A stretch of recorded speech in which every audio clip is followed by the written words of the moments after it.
इंदौर में एक बार फिर देवी देवताओं की मूर्ति निर्माण को लेकर हिंदू संगठनों ने मोर्चा संभाल लिया है और बंगाली चौराहे पर प्रतिमा के निर्माण को लेकर की गई प्रतिमाओं से छेड़छाड़ को लेकर आपत्ति दर्ज करते हुए कार्रवाई की मांग की है। तो वहीं पुलिस ने भी प्रतिबंधात्मक धाराओं में कार्रवाई की है। दरअसल इंदौर में एक बार फिर देवी देवताओं की प्रतिमाओं के निर्माण को लेकर हिंदू संगठन ने आपत्ति दर्ज कराई है।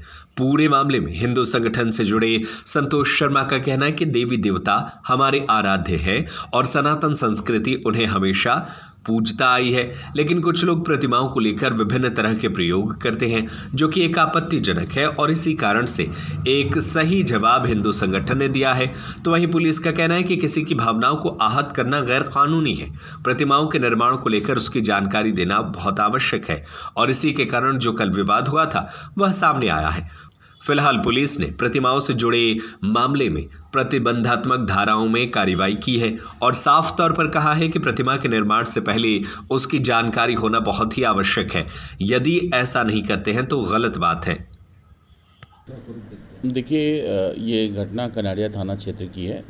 मूर्तिकार वेस्ट बंगाल के हैं। अमूमन ये परंपरागत तरीके से मूर्तियां बनाते हैं, लेकिन संभवतः नवाचार के चक्कर में इन्होंने धार्मिक भावनाओं को चोट पहुंचाने का कार्य किया है। शिकायत आई है।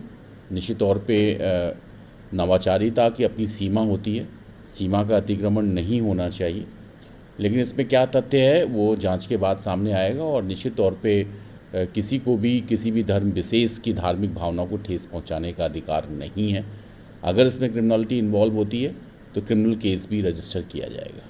3 लोगों को शायद हिरासत में लिया। हाँ, निश्चित तौर पे पूछताछ के लिए किया गया है कि ये जो स्वेच्छाचारिता की है वो उसका क्या फैक्ट है, कहाँ से की गई, इसका उद्देश्य क्या है। हम पूछताछ भी कर रहे हैं और अपराध पाए जाने पर, जैसा मैंने कहा, क्रिमिनलिटी इन्वॉल्व होने पर अब FIR भी दर्ज होगी। सर, बताया जा रहा है कि पश्चिम बंगाल से आए हुए हैं, कुछ धर्म विशेष के लोग हैं। कहीं से भी आए हों, किसी भी धर्म विशेष को किसी दूसरे धर्म विशेष के धार्मिक भावना को ठेस पहुंचाने का कोई अधिकार नहीं है। उनकी स्वतंत्रता वहां समाप्त हो जाती है। ये सारे फैक्ट और फिगर की विवेचना की जा रही है और प्रथम दृष्टया अगर अपराध पाया जाता है तो निश्चित तौर पे अपराध दर्ज किया जाएगा। मूर्ति कलाकारों को लेकर भी किसी तरह की गाइडलाइन या किसी तरह का कुछ संदेश देंगे सर? देखिए, निश्चित तौर पे सभी को इसका विशेष ध्यान रखना चाहिए। जब भी आप धार्मिक, सामाजिक, सांस्कृतिक मुद्दों पर जुड़ी हुई कोई भी शिल्पकारी करते हैं तो उस धर्म विशेष के बारे में जानकारी भी रखनी चाहिए।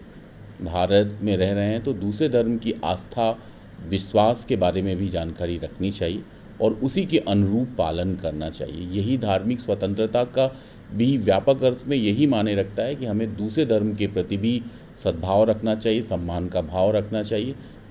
निश्चित तौर पे इसी से ही पीसफुल कोएग्जिस्टेंस जो भारतीय संविधान का लक्ष्य है और मूल्य है, उसकी हम पूर्ति करते हैं और उसको प्राप्त करते हैं।